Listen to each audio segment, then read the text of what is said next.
So, yan ang kanilang oyster. So, pwede nila niyang pitasin. Pwede natin pitasin to. Yan. So, hello po.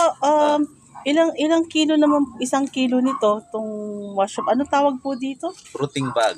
Fruiting bag. O, tapos That is ito po, fruiting anong bag. tawag po dito sa mushroom na to? Yan yung oyster mushroom. Oyster mushroom. So, ilang Angel kilo po oyster yan mushroom. pag binenta? Itong mga ano to. Itong ganito ano pa yan. Pwede Hindi na- pa siya pwede harvest. Bukas pa yan. Ay, bukas pa to i-harvest. So, Oh, ilang pero how many mga days? So pag ito tinanim, tapos ilang days po yan bago musbong po yan?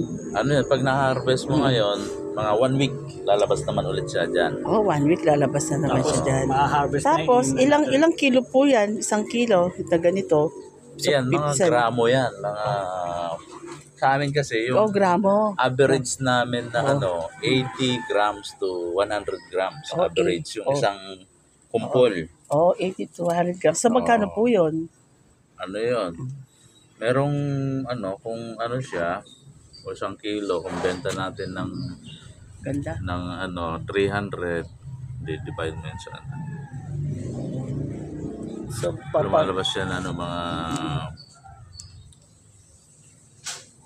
10 piso yung 10 piso. Pero depende kasi sa nagre-retail Oo. Basta dito, galing Yung dito. wholesale. Ganda. Sa mga resellers namin, ng mga membro, pwede namin ibenta to ng 200 per kilo.